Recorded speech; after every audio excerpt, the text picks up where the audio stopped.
building committee meeting to order for October 5th, 2017. It is a little past 5:30, and I will turn it over for the approval of minutes. Did anybody see the minutes? No. No, I didn't see them either, did you? Okay, well, hold on that. Okay, estimate, review, and discuss. Is that you? Yeah, we're scrambling. The estimates just came in, and there's been some, review and discussions. Do you want to hold off until the next meeting? No? Okay. I think it's healthy to lay everything out, and we can discuss it. Maybe what I can do is provide you with a preliminary budget breakdown, and we can discuss kind of where we see things falling right now, and areas that we may need some refinement. But I think it's a good idea to kind of understand where we're headed right now. And this is really a view that's pretty high up there. I mean, Andy's done a great job with the drawings, and we know kind of where everything is, but there's still a lot of work to be done on that. So don't jump too far off your seats. Okay, we're not. Okay. In line with that, we're at the next meeting, can we go over the warrant article budget? Because I think that there was some confusion. I think we rectified that, but I think that the whole committee should know where we sit with our warrant article and where we are with your contract, that contract, and how we proceed forward into the next phase. Okay. Okay? At the next meeting, or do you want? Yeah, no, next meeting. All right, so maybe we can talk offline about it a little bit. Yeah, I can understand. yeah, no, not this meeting, next Okay, meeting. good. So, Andy, you want to talk about the construction side of things first, and then we can go from there? So Compass Group has put together a construction cost estimate, and then Pomeroy took that a step further and made a project budget using our construction costs. So that packet that I passed out first deals with the construction costs, and I can walk you through that, take you through that right now. I also passed out the schematic floor plan that was used for the estimate. That's the floor plan that was approved at the last meeting in September, with the few tweaks we wanted, which weren't major. They dealt with the public interview room and things of that nature. Those tweaks have been made to that plan. So you have those plans in front of you. In the center of the table are D-size drawings of the site plan. That shows, what we've done over the last 4 weeks is we've developed the building far enough to get a schematic estimate, and that includes the site, the mechanicals, the electrical, the plumbing, the civil, everything. So the site plan is here in the middle at this large scale. It doesn't reproduce well at small scales. Everything's on here. So let me walk you through the construction cost estimate, and then we can get to the project. So the cover sheet is just the color picture. We can flip to the second page. And this is just very general. We don't need to spend any time on that either, but let's talk about exclusions. So you'll have an idea what's not in this estimate, but does get picked up on the project costs. Not in these numbers, in my packet, is hazardous material testing and abatement, which hopefully we don't need. That would be in the soil at this point. Architectural, engineering, professional fees, testing, commissioning, printing, and surveying, rock removal and disposal, building permit fee, construction contingency, owner's site representation and project administration, owner's administration, legal fees, advertising, permitting, owner's insurance, administration, interest expense, project costs, utility company back charges prior to construction, construction of swing space and temporary facilities, program-related phasing, relocation, site or existing condition surveys and investigations, owner furnished and installed products, workstations, furnishings, equipment, artwork, loose case goods, and other similar items, third-party testing and commissioning, work beyond the boundary of the site, police details, and street sidewalk permits. So those numbers aren't in this packet, but most of them get picked up in Pomeroy's project budget. So the next sheet is a summary sheet that has a more detailed breakdown on the next 5 pages. And I have even a further breakdown of that, which is 30-some pages long, which I didn't put in your packet. But in a nutshell, we'll start with the summary, and then we can walk through some of the line items if you'd like to. The building construction and the square footage number used was 17,315 square feet. That's with the auxiliary building. So if you take, this is about 16,000 square feet of finished space. The gross square footage in the schematic program that we signed off on is 15,500.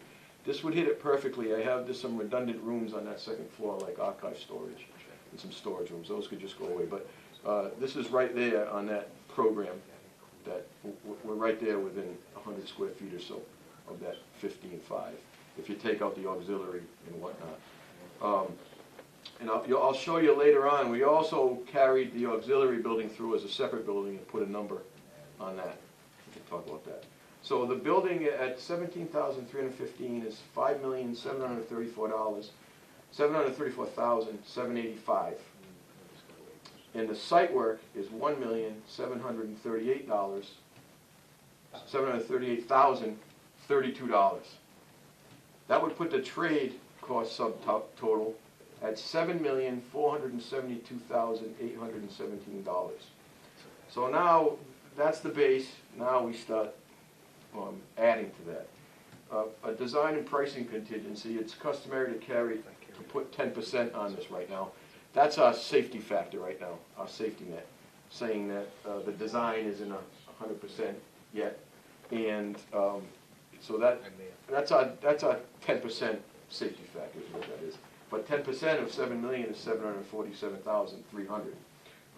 Hopefully that goes away as the design gets tight, but that's what we carry now to make sure we're not short. So the subtotal now becomes $8,220,117. With that 10% safety factor. Now these are the mock-ups, or what's also known as profit and overhead in the field. The general conditions and project requirements, we're looking at this as a 16-month construction project at $39,000 a month. That would be the general conditions. What that is, site trailers and the day-to-day costs of the contractor. That would be $624,000 at $39,000 a month. Insurance at 1.25% is another $600,000. Payment, performance and payment bonds at 0.65% is another $58,002. This estimate assumes that the permit fee would be waived for a public project, and the contractor's fees at 3% would be $246,600, bringing the estimated construction cost total to $9,259,517. The next factor, the last factor we applied to it was an escalation. If it's not being built today, these are today's numbers. Right now they're carrying 2.6%. If we were to start in the summer of 2018, that would add another $240,600 of escalation if it went to the positive side. That would put us at $9,500,117 for construction cost.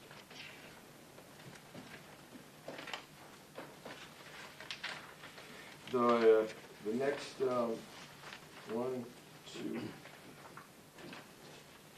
the next 3 pages are just a breakdown of that cost by division.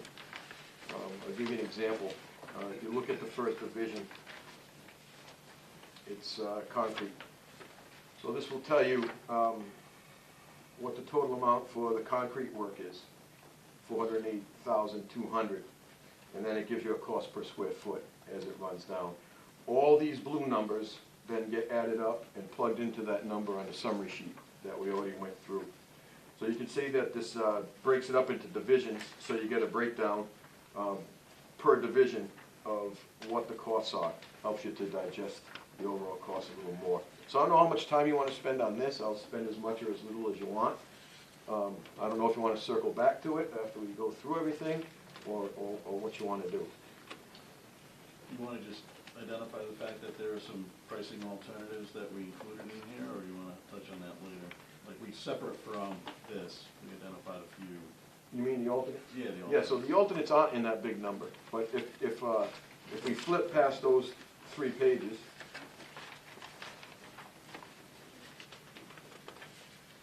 you should come to alternate number 1. So what I did was, I developed, I think it was it 4 alternates? It's either 4 or 5. Well, there's 2, there's Okay. a few with the UCAC. Yeah. Okay, so I developed some alternates to this, which aren't in that cost. One would be the cruiser port, which is, I designed a 2,200 square foot cruiser port that would shelter 6 cruisers. It's shown on the plan in the renderings back here. That'd be this piece here. I did that as an alternate. That comes out at about $100 a square foot, or $227,000 for alternate number 1. Alternate number 2 is an auxiliary building.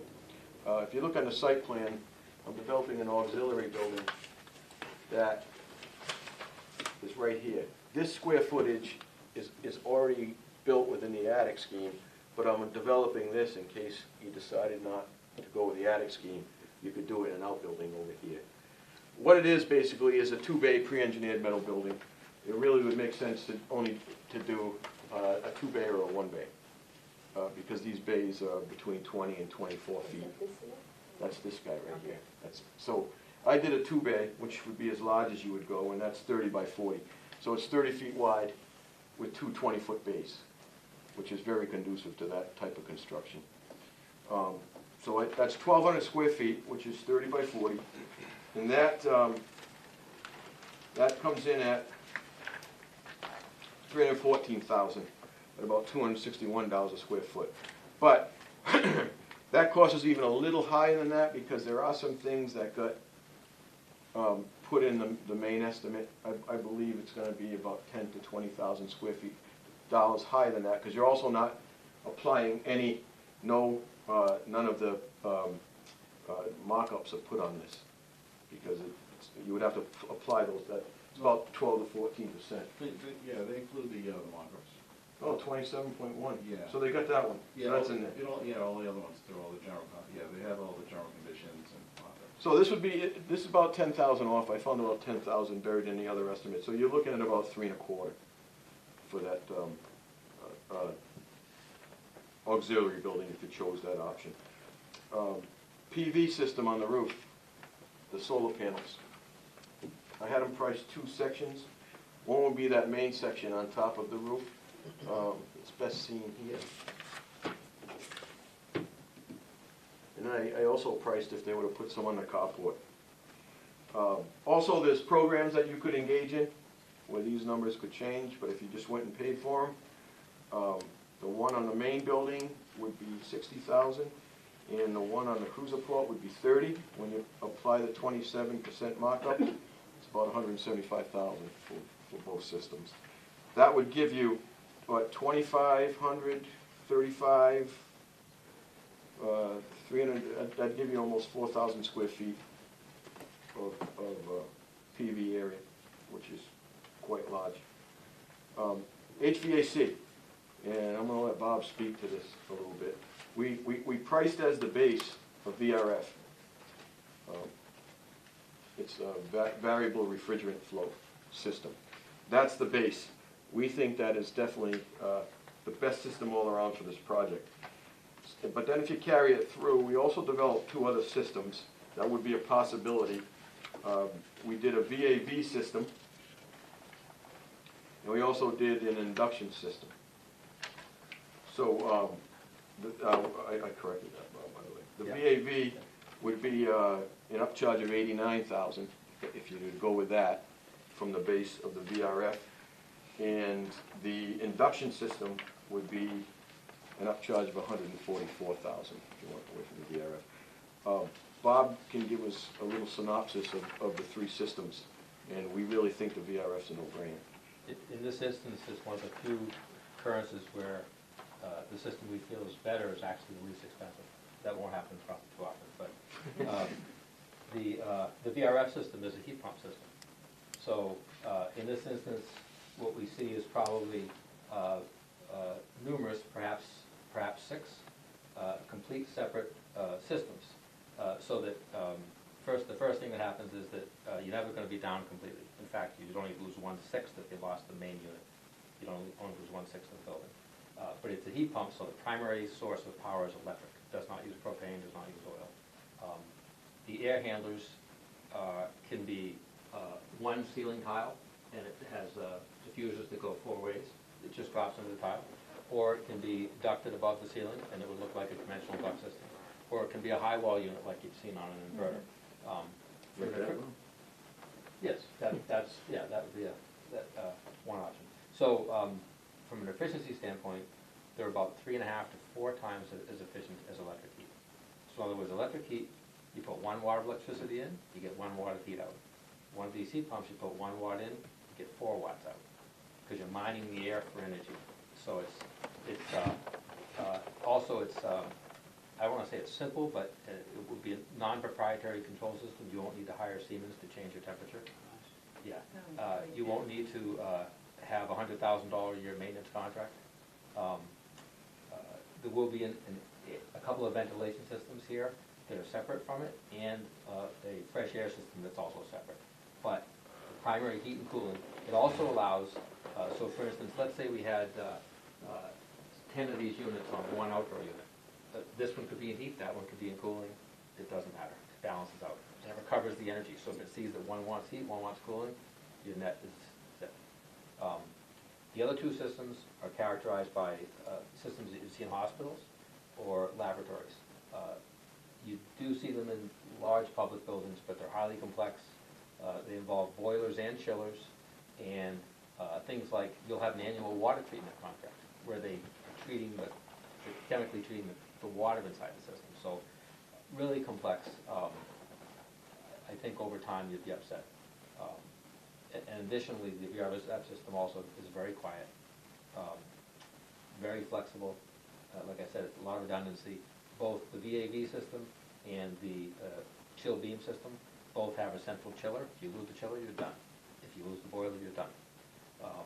So I can't envision a scenario, particularly with backup generator, where we could ever be down, other than one area.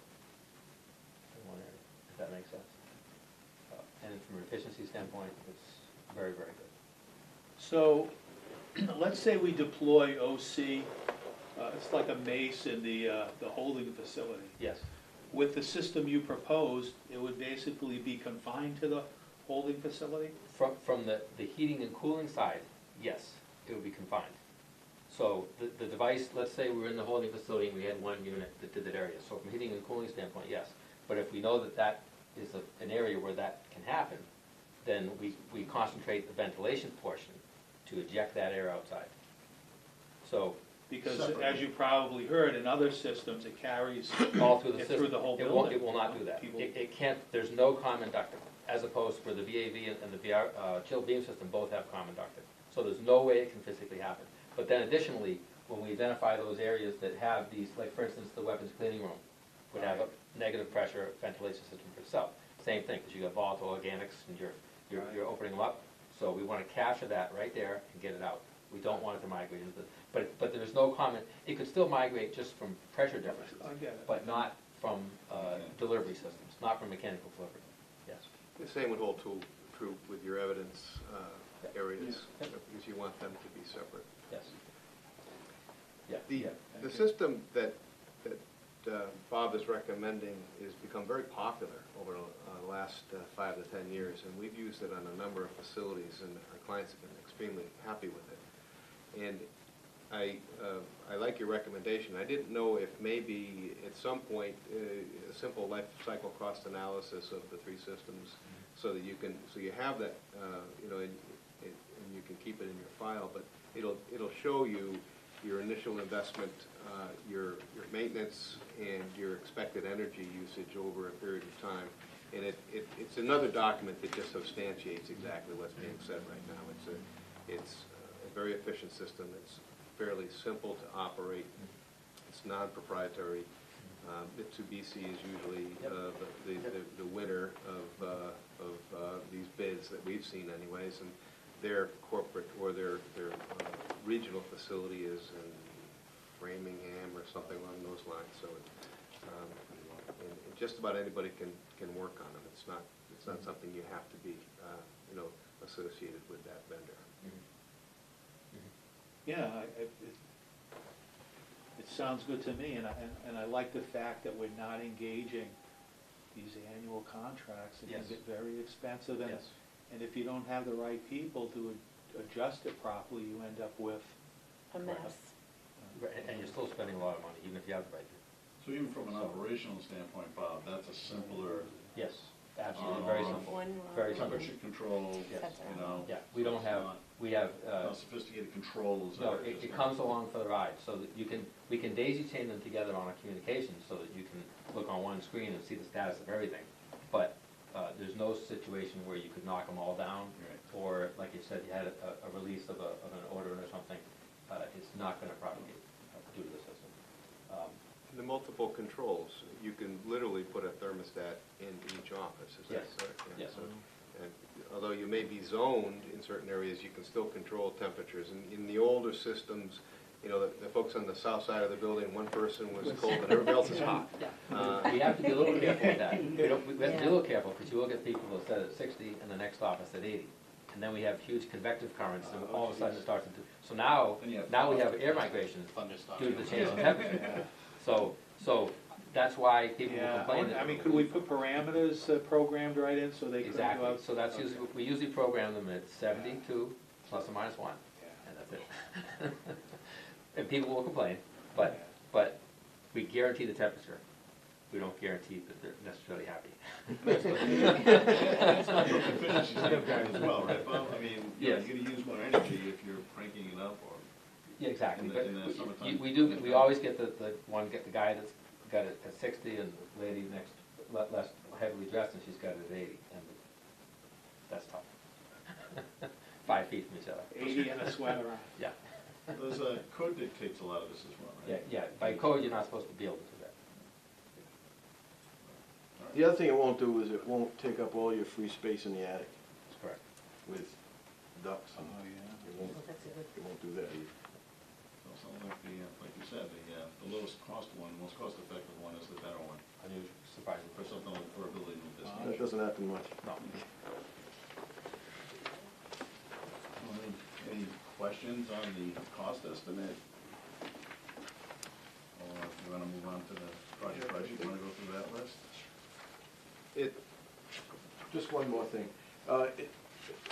There is a lot to that estimate. It's not just, it lists the square footage price, but it's not strictly a square foot estimate. It is based on site design, actual systems on the site. Unfortunately, it's an expensive site to develop, not only because of the topography, but you don't have town sewer, you don't have town water. You have to put a sprinkler system in. We've got a 33,000 gallon holding tank in the ground. For the fire pump? Well, let me ask you that, is that required by code, is that something that could be waived? Well, the only thing that could be waived is, what, the whole system, you mean? Or parts of it, you know? I don't know about parts of it, but there is an exception where if you cannot get enough water, you can get the system waived, or I would not recommend it. Now, parts of it, I don't know, I can't answer that question. 30,000.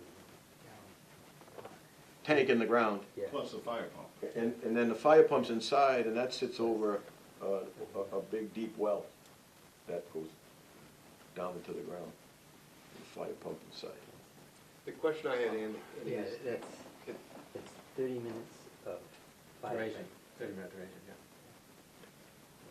I don't want to undermine or simplify how estimating takes place, but the building is a known entity. Whether it's so many 1 square footage or another, 9 times out of 10, you know, the estimates, even at this stage, are gonna come pretty close to where you're going to be, because, you know, the building is a building. The big variable is the site.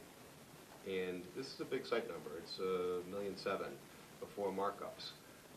And so I just wanna get a feeling as to how close do you think, or, I know there's some variables, we haven't done any geotech whatsoever.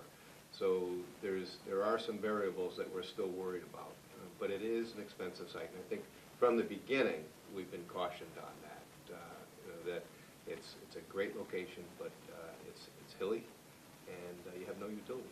Retaining walls, which are not cheap. As far as the site work estimate, and I am gonna plead honesty on this, I have not gone through the estimate yet. Everything came in, and I've been out straight, but, you know, where do you think we're falling on that? Are we in the ballpark, or do we have any unknowns, or have we carried any? Well, the good news is we spent a lot of time on the site. I spent as much time as we could, you know, without doing the water table test and the perk test. And, you know, we made some assumptions to size drainage systems and sewage disposal systems, and it's all in there. So what I can tell you is I know we didn't miss a line item. Good. But I think my biggest concern there, and Bob can speak to this, is a high water table, or at least a trapped Yeah. high water table. We're which would really make us confident, we're going to be structurally suitable. So big thing, unsuitable soils is like very, very low likelihood, right? Typically, it's tills, which are high capacity bearing. So, but the water table would be the challenge. So when you're saying a trapped water table, does that mean that once you, perch, does that mean that once we break through that, we can actually? Potentially, it depends on what the strata looks like. So if it's high silt till, so just going from here, like Howland Tool, it goes from high silt till to granular. So that one there, you can't stop the water, because it's just coming in like crazy.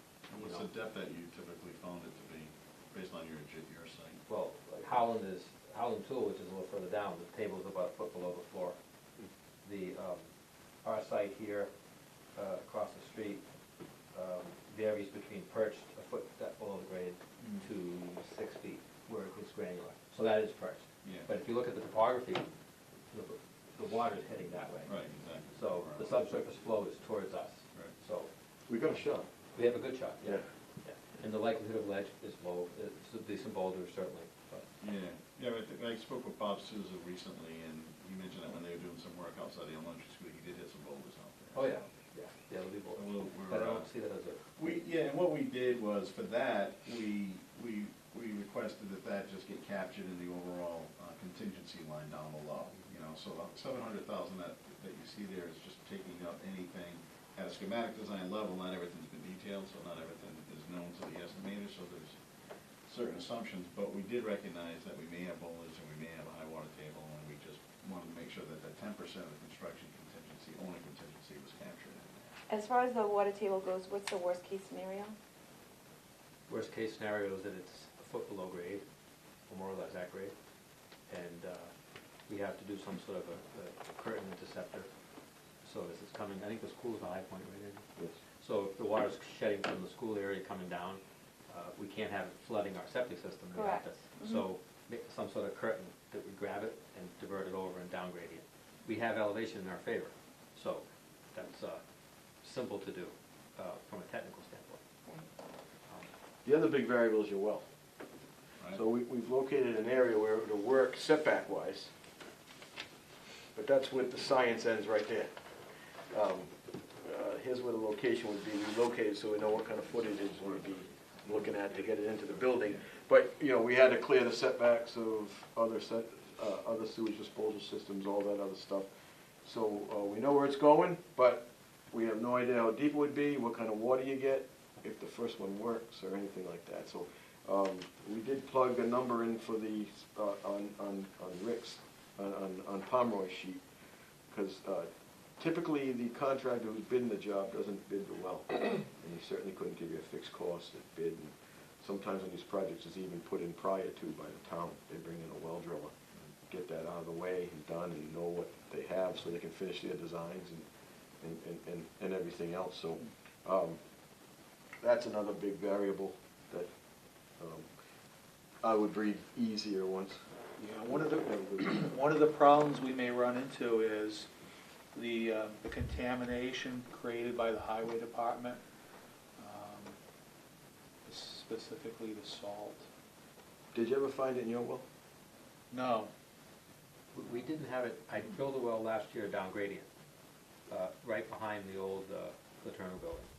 I drilled a well there, and it was so good that there was no sodium, and it was so good that we actually could heat that whole facility by geothermal from the well.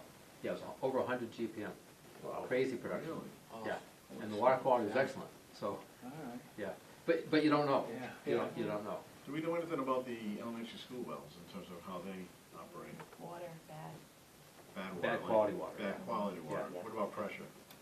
I haven't heard anything about the pressure as being good or bad, so I think that that's probably a good sign. But they treat the water a lot. Well, better still, what about the police station, which is Yeah. across the street? The police station, we have, like sand, I don't, what do you think? I'm, Well, I there's know no it's Yeah, odors. sand it's in hard the water? water. Yeah. You know, like if you try to wash a cruiser, like you could just get spots all over it, so many minerals in Does it. it stain the toilets? Well, it's hard to tell. Urinals? Yeah. Sinks? They're How about stained. sinks? How about sinks? How about sinks? Start with the sinks.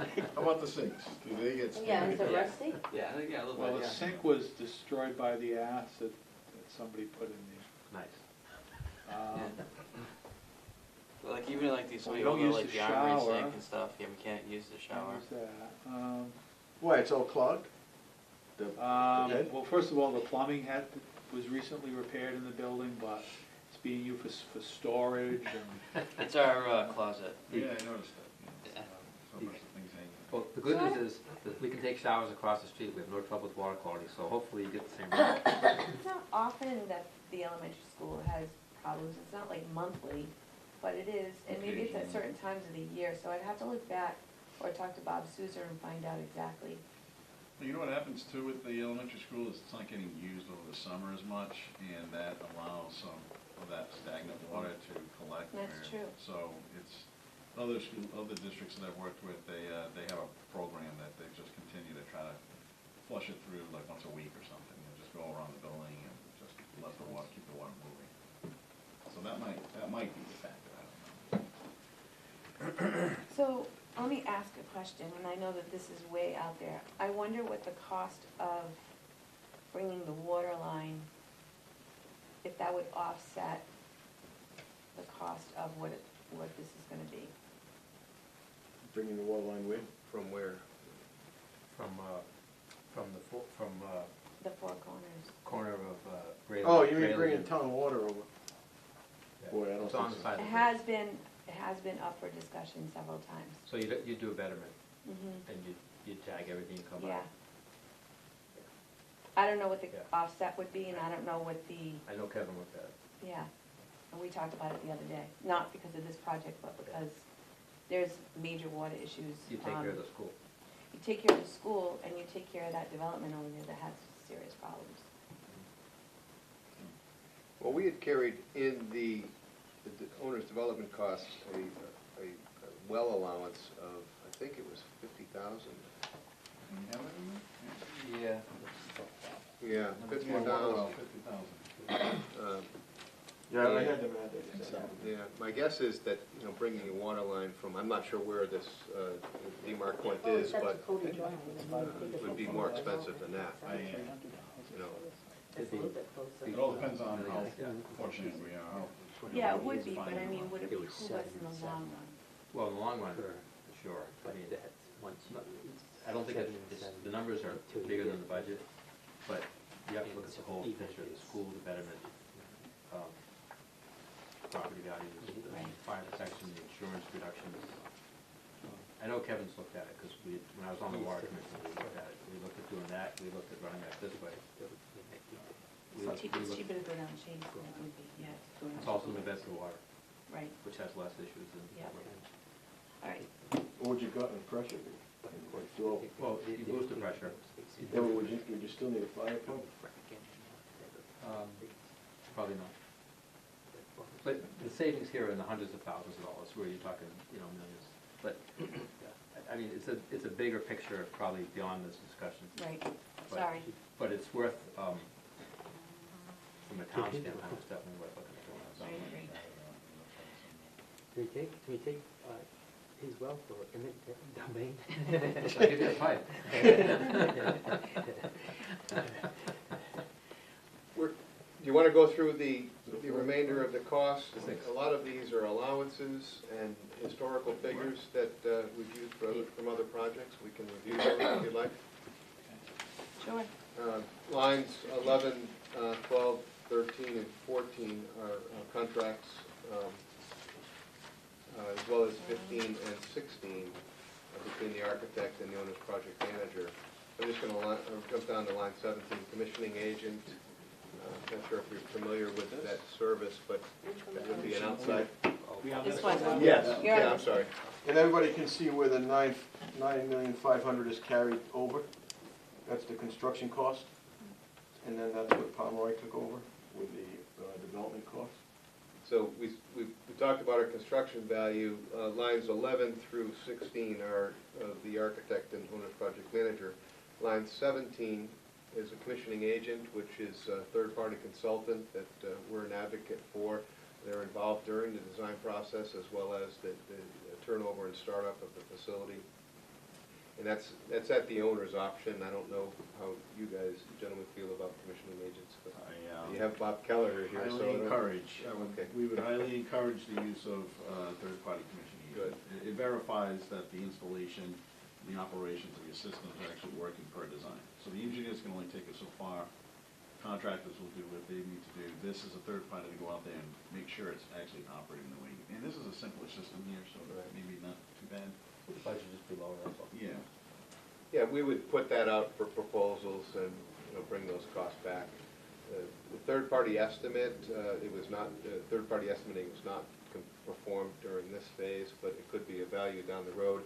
It's a outside estimating firm looking at the documents, and then you do a reconciliation and comparison of the two estimates. It helps you sort of, bring to light any issues that may be either in the design or in the assumptions that the estimators are making. These are all options, of course. But you have data lists to do that. Right, but having another set of eyes and another development of another person developing the cost, what it does is it provides you a little bit higher level of cost surety, you know what I mean? Certainty where you have two independent consultants looking at the same thing, looking at the information. So in other words, it is an option, as Rick was just pointing out, but we think it's good to have another set of eyes for the sake of quality control, looking at the documents, and to just provide another level of certainty on when it comes to cost. But again, we can talk more about that. Yeah. It's required on school projects, just so you know. Mhm. The land survey was something that was completed by Kelly Engineering as a fixed cost.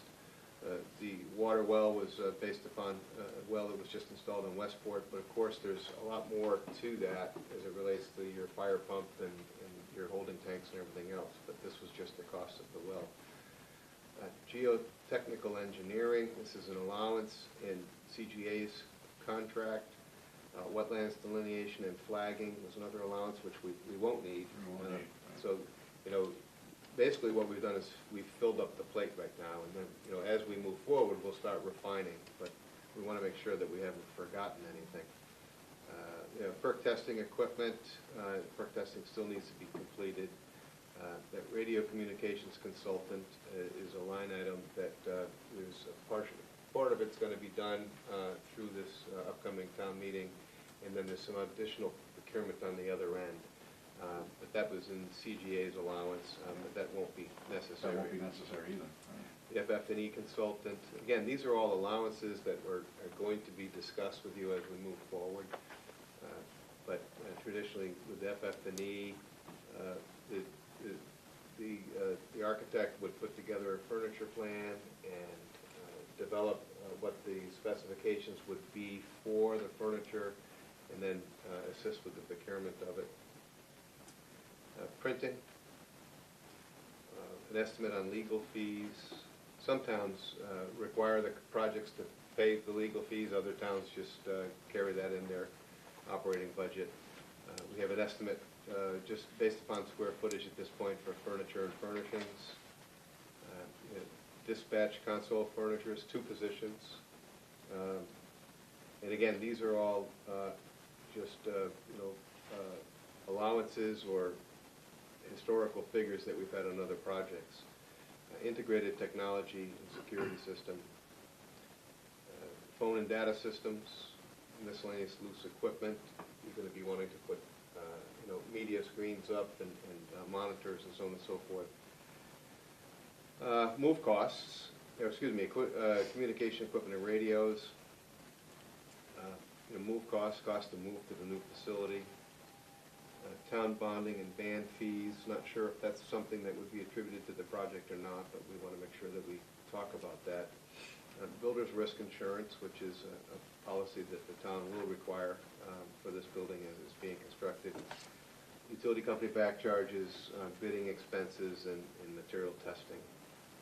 So again, these are all sort of plug numbers for the time being, and traditionally how we deal with these projects is that these soft costs or owner's development costs are continually negotiated and worked during the design phase. So the goal is that we have hard and firm figures by the time we go with our final number at bid. Then beneath that, we've added an owner's contingency of 10%. And it's recommended that any budget, any healthy budget, have a contingency at this stage in the project. Ideally, we'd like to see that contingency lower by the time we've received all of our bids and we know exactly what our costs are going to be. But at this stage, we're still operating from this level. And when we get down to this level, traditionally what we see, and we haven't really collaborated on this or not, but by the time we're starting construction, we like to see that contingency down at 5%. And because we know all of our figures, and that last 5% is for the unknowns and the issues that occur during construction. You're confused about the design. Yeah, because there's already a pricing contingency in that, Yeah. and it's we can added again we to can the. explain that. Okay. So the owner's contingency down below is above and beyond, that's basically all encompassing. Okay. The designing pricing contingency is, as I mentioned earlier, because we're at such a schematic design level, the estimators can't know everything that's going on in the building design or on site, so there's certain assumptions. So that's just covering what might be, what are the unknowns. That number will eventually keep going lower and lower until it disappears. Okay. So that'll go down to nothing when we're at bid time, because essentially 100% of documents, you're capturing all of the cost, any estimate. So right now, it's just saying, we're saying, we don't think we have everything identified because there's schematics, and the estimators need to make certain assumptions, and that's all that is. So eventually that'll go away. At every stage, it'll jump, so probably at DD, it may go down to 7.5, may go down to 5%, and so on, by the time we're off the bid, it's it may get absorbed I was in the just gonna overall say, construction yeah. cost, it's not, it doesn't come off the bottom line, some of it will be absorbed as the design gets further developed and there's more information known, so those allowances will still essentially be, it'll be in the body of the construction cost estimate. I just want to say it one other way so that we're perfectly clear. As the design develops and the more information is available to us, we generally see the construction number increasing and the design contingency decreasing. Right. So that design contingency is just bridging the gap from 3 drawings, including the site plan, to about an inch thick set of documents and specifications. So it's not something that you can bank on that you're going to save. Yeah, It's right. basically, it's just bridging the gap until we have all of the nodes. Much better way, thanks, Rick. No, sorry, it becomes very confusing and. Well, because people get concerned, like, oh, we have contingency on top of contingency, and it's just, but it's really at this point, at this level, to kind of protect. Between the 2 companies, we've been through this so many times and developed so many budgets, and at this stage of the project, it's very difficult because you're at the completion of schematics, so we need to be conservative, and this is what I consider to be a healthy budget at this time. So, usually at this stage in the project, you know, we open it up for lively discussion as to what you're, what, you know, what were, yeah, what were the expectations and, you know, where we are at this point. Because ideally, your best number is gonna be your bid number, is what we're presenting next spring. The problem with that is that if there's drastic decisions that need to be made, 9 times out of 10, it's building square footage. We need to nail down our site number. So we need to move forward with our site exploration so that we know exactly what we're dealing with from a site perspective. But I'd have to say that you're probably not going to change too much.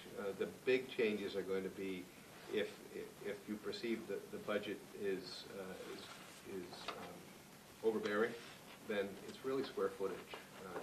You know, there's some factors here that you would not see in a one-story building because you have more cost for elevators, stairways, and things like this. But there's also benefits that you're seeing that other facilities don't see, in the sense that you have a great amount of expansion capability in the future. So, you know, it's kind of, right now, we're kind of looking for your feedback as to where you feel that you are. It works with the program. The schematic design has answered the program needs, but at this point, it's really, does it make sense? Or do we need to start looking at ways to trim it? It wasn't unexpected for me anyway. It was something that I kind of gathered to see. I don't know if you saw Dan and I over here with our calculators and going back and forth earlier on, as Andy was trying to describe things, but, you know, we're kind of comparing this to other projects. Right. 'Cause that's And, important. you know, Right. it is very important, and you're in that ballpark, but your site number is what's throwing things out, because as I started with, the building is the building in many cases. You kind of know where those numbers are, but the site work is a lot of times a big variable. Well, there's 2 ballparks. One is cost per square foot and one is size. So, you know, cost per square foot, we're in the ballpark. Size, Size or, well, over some and yeah, equal with others. that's something to think about. What was the Lakeville project? Size or? Both, size and cost. The size, we were, program space, we were at 13,500. And it's a gray area because we have an ancillary building there, and that ancillary building has carport space, and so the number I'm giving you is the base building is 11,800 square feet, and the ancillary building, program space only, not carport space, is at 1,700. So the total program area is 13,500. And I think here we're dealing with about 17,300. Is that right? 17.3, correct, Yeah. separate from the auxiliary. Well, yeah, that's with the auxiliary. Yeah. We're at 16 without the auxiliary. Okay, I'm Are we? I thought the 17 was, With the auxiliary. that is with the auxiliary, okay, Yes. all right. That's not the detached one, but the one that, Oh, yeah, within the building, Right. right. Yeah, So, yeah. So it's program to program. it's program to program. Right. It's 17.3 compared to your. yeah, and you your could easily be at 15.5. 15.5, Yeah, but if you didn't get, if we took out the redundant archive So storage. it's about 4,000, a little bit less than 4,000 square feet differential. I'm not sure what the makeup is, but the community room makes up some of that. Not, you know, not the total amount, but the community makes up some of that. Elevator machine room, Stairs. 2 stair cores, or we have 2 or just one? Just one. Just Right, one right. stair core. You know, those make up some decent. Well, we have quite a few more offices too. Yeah. So the floor plan than. That's right, you know, somebody mentioned the fire pump room, Lakeville doesn't have a fire pump room, Mhm. right? I know that people will compare the two, so I wanna just make sure that, you know, we can say, well, we have this space upstairs because, you know, for X amount of reason, we have the elevator, we have, like you said, the fire, you know, so, I mean, if we can legitimately tell them why we're different, you know, that goes a long way. We can accomplish that. We can put together a spreadsheet of the differential between the two. That'd be great. Because we'll definitely be compared. Right. Oh, yeah. But Is To the a- size of the to- pond pretty I think similar? it's about the same. Yeah, it's to a about the point, same. the schematic that I saw for Lakeville, I didn't see much expansion. Is that still the current situation? Well, there is expansion built into the base floor plan.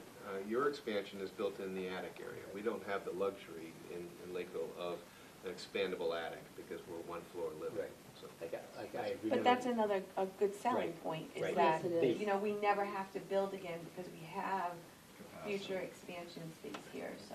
Um, I think I only really saw like one extra office on the floor plan than what I know Lakeville operates with. So I think that's something that we have.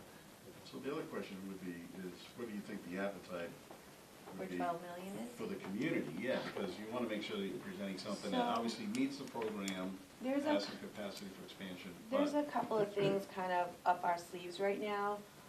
First, we have American coming in that's gonna throw at us $1 million a year, and they're gonna start off slow.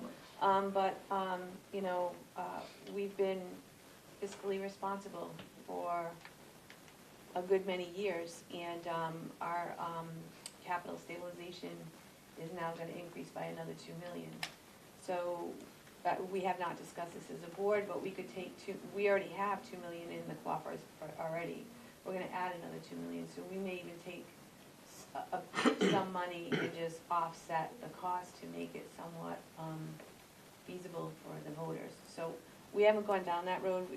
We just, you know, we're brainstorming right now. We may earmark some money, so it may help in the long run.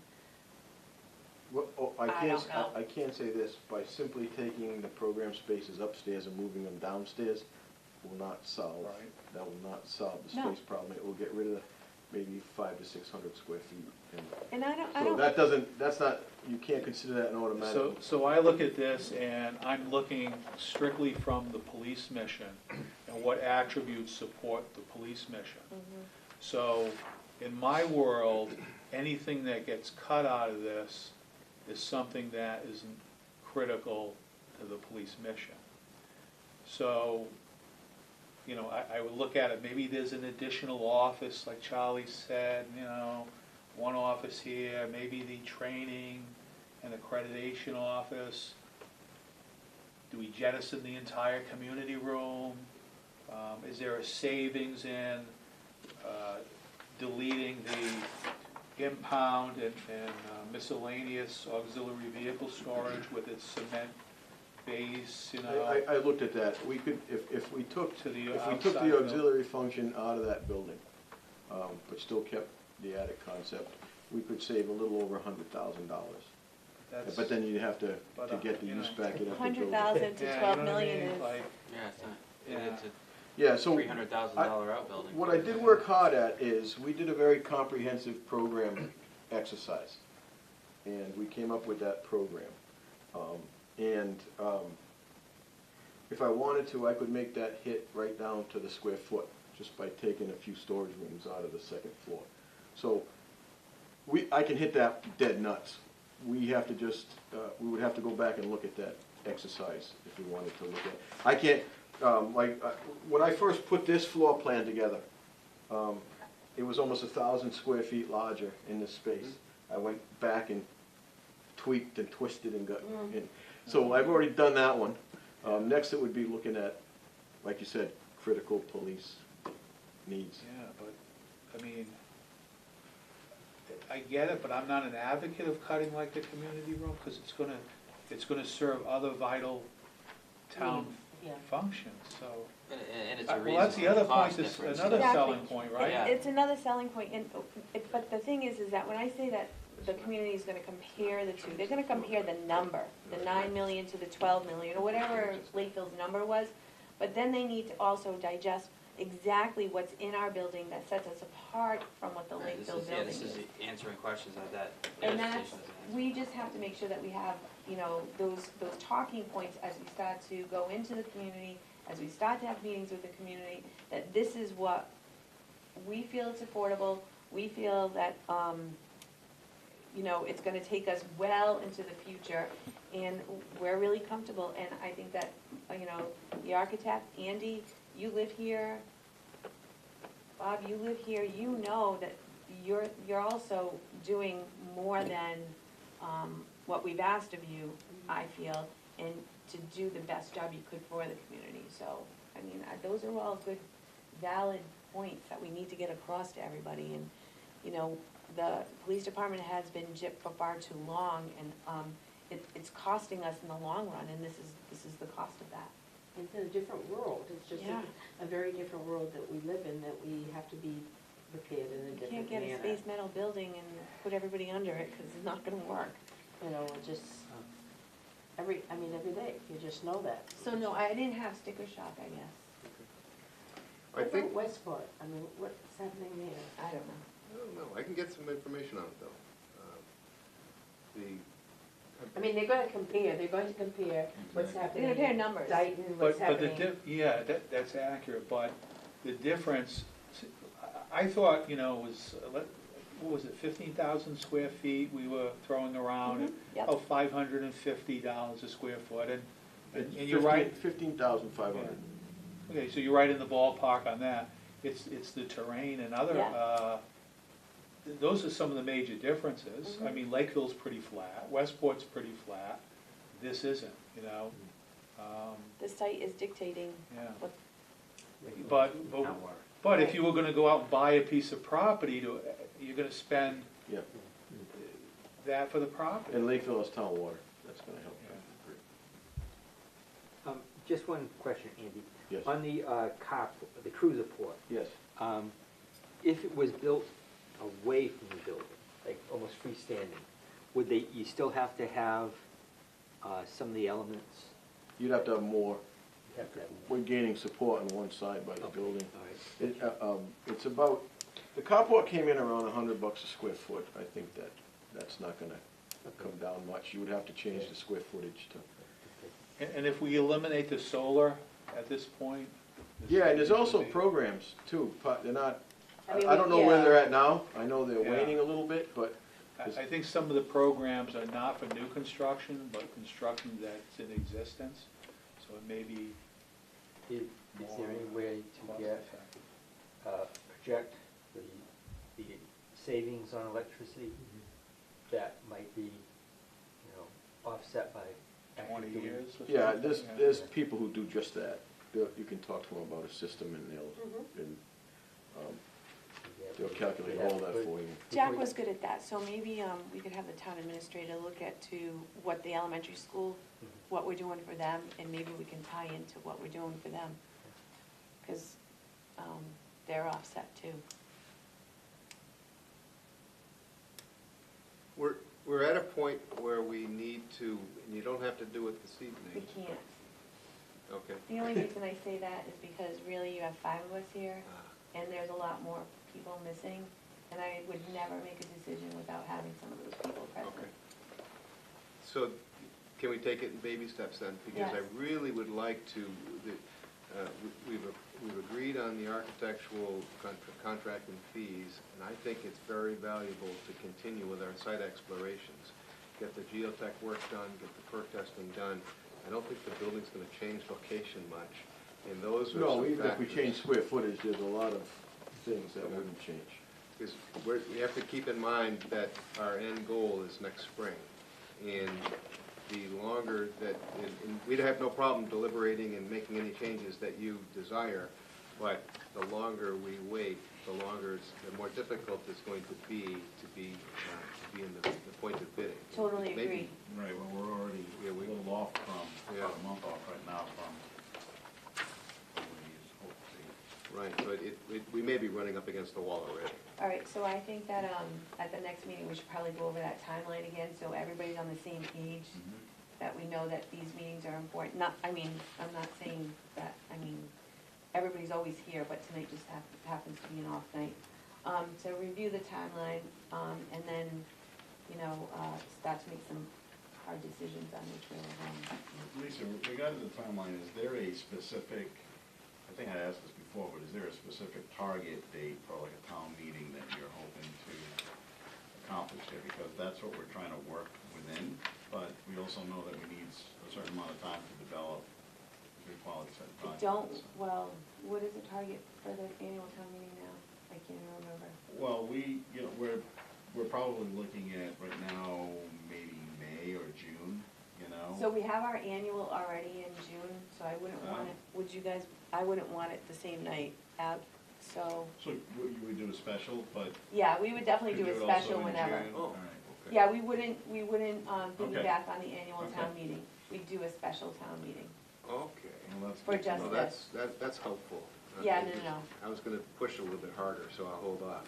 Yeah, well, because that's the thing, it's like we know that decisions have to be made, it takes time to really evaluate all your options and make good decisions as you're moving forward, but we also wanna be aware that, we wanna maintain a certain pace for the schedule to be able to deliver when you think we need to. Agree, deliver. but I also, I know the longer we wait, the higher the construction Sure. cost goes up. Yeah. But I also wanna make sure that we bid at the right time, so when we do go out to bid, that we hit at the right time where Yeah. people are eager and maybe construction costs, or the bids come in a little bit lower than anticipated.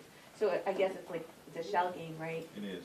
So, And the other thing we're gonna have to do is start laying groundwork for letting people know what's happening in town. So it's not, whoa, where did this come from? And, I mean, we get no coverage right now, and I talked to the town manager about that as a town. There's nothing in the papers, nothing. And Westport gets probably, and Freetown, Lakeville has the same Westport problems, gets I too talked to much. them. So we're gonna be working on something like that, but that's what we've gotta do. So it's gradual, because we've gotta get people on board, it's not gonna happen. And it's like trying to get to schools, yeah, and we have a bigger base there. agree. So that's, like, as far as meetings, or getting something, once we're ready to put some things in town hall, or updates. Andy, can you describe So maybe where that's you're helpful, at maybe. with your drawings? Are you at a point right now where you really don't wanna move forward until we have an approval to move forward, or where are you? I've done a lot, I did quite a bit with the consultants, especially on the civil end. I think that, I don't think you wanna, I think the next step would be some site testing would be really helpful. Even if it's the unofficial soil test, just dig a hole and you get a real good idea, or set up the official perk test. But is this ready to be shown? What's that? Is this ready to be shown, or should we hold off on this? Shown in a public forum? Yeah, Your the only attention. reason, for an attention getter, absolutely. The only reason I say that is because October 23rd, we have our fall town meeting. And even if we don't speak to it or have handouts or anything like that, just You to can come up with create a concept. buzz Yeah. about what's going on. Have some posters. Yeah, that's it. Yeah, that's it. I don't wanna tripods have, maybe like to inform something, people. yeah, just so we can create a buzz about what's going Sure. on. No numbers, no anything, stuff but, like this. hey, this is what we're working on, maybe It's just a great a idea. simple couple of billboards that are out, Yep. billboards, Some you know floor what I plan, mean? site plan, and That's it. Simple, and maybe like, I know Lakeville had Back the Blue, but maybe we have like a catchy something to let them know that, we need to be supportive of what's going on. So I don't know if you're ready to do that, or to have some of that ready by October 23rd, but it doesn't have to be beautiful, it just has to be. Oh, it's gotta be beautiful.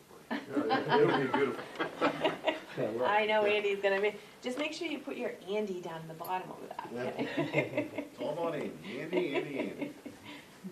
Would No, it- I think would it we be need to create a appropriate? buzz. Would it be appropriate to authorize the proceeding with the site investigations, though? I think that. Yeah, I think think it's we necessary. have We need to. to do that. Yeah, no, I don't, We'd like to do the Everybody's all right with that, geotech, right? and you're talking about doing a perk test out there too, Andy, right, if we could? Yes, definitely. So, and we'd like to work with the town on that too. I don't know if the town has access to, obviously they do, a backhoe or something. mhm. We could just coordinate that with the engineer. The engineer will be on site to inspect it. You can ask Chuck. I mean, that was just another item. We carried like a little bit of money for it in case we had to get an No, we can get excavator out somebody there, over there. but it's certainly. You know Chuck, Yeah, just Just touch give- base with them whenever you guys wanna do that, that's fine. Do you want a motion? I would think it would be Okay. because they are allowances in the contract, and so I think it's We need appropriate. to firm that up. We need to talk to Kim. Okay, Make a motion that we move forward with the move site forward plan. with the site plan. Investigation. May I offer an amendment to that? Sure. I would say that we would want to do the geotechnical engineering and the perk testing.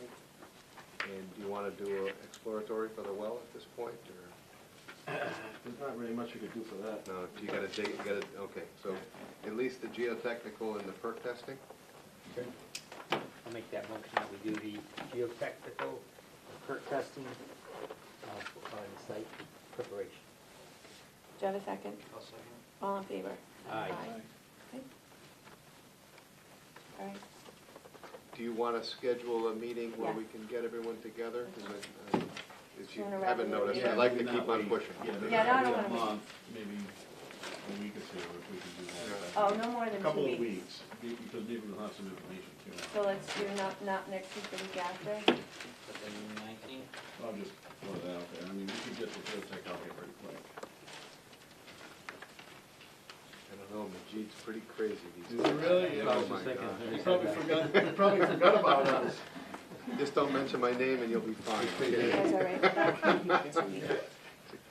They're yelling at me, they want me here, they want me there. You probably forgot about us. Remind them not to put it off. Yeah, it is. So do you want So to? the 19th? The 19th? At 19th. Oh, where am I?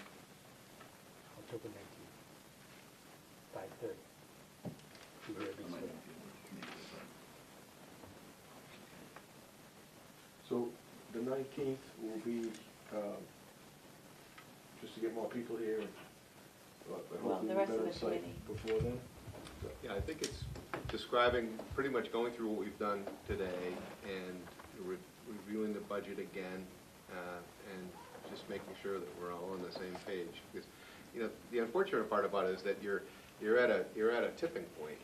You've got the building footprint, and, you know, you may reduce some space upstairs, but it's not gonna change your building footprint. And operationally downstairs, I think the chief is really vested in what you've got there. So, you know, I think we just need a consensus that, you know, this is what we want, and we understand where we are in the range. Because once the engineers start working on that footprint, or working from that footprint, any changes you make to reduce that is gonna be expensive. You're doing things, Right. you know, twice, Yeah. so. I think we need to come to some, you know, we're okay whatever consensus we come to, but we just need to come to it. And are you talking about being able to move forward into the next stage Yeah. of Yeah. development? Right. So at the next meeting, I think that there needs to be a vote on where we're going. The good news Okay. about that is that will give you time to circulate. Yeah, I'm what- gonna what give we- this, What you saw tonight, and they can look Mhm. at it, before they won't walk in cold like you guys did tonight. okay, That's true. And that town meeting is when? 20? October 23rd. So we have time. Yeah, we have time. So we can even talk about that on the 19th to get ready for the 23rd, which would be the following Monday. Make So, sure to let Ally know that tomorrow, I think she, I see the whole, she wants to have a meeting, so. Oh, definitely. But, so, you definitely would use some electronic files, but you would want some, this is for the 23rd. You probably want some boards or. Well, they won't be doing any presentation to the town, so it's strictly boards. Yeah, Just Post strictly- stuff on your social media or whatever. yeah, we're not gonna, I don't wanna talk to it right now, I don't wanna. Tell me exactly how you envision using it. I just wanna have it so when people come to check in, they have it visually right there and they can start looking at it, that's what I want. Similar to what we did this month. It's gonna be That's it. kind of, maybe something a heading, Yeah, we'll come up with a heading or something to put you know, on on it. top, and then, Yep. and have it on easel someplace. Yeah, on the easels as they walk in so they can see what's going on. Do you That's have it. easels? Yeah, we have some, There was one the other Planning night board, at yeah. a meeting, I was surprised. planning board, all right, is that good? I think that covers it. All right, perfect. Are you okay with that, Andy? Yeah, All right. thinking one board with multiple. Yeah, There's nothing on our website, is there? I mean, anything that, this isn't in progress, or I'm not sure. I'm not sure.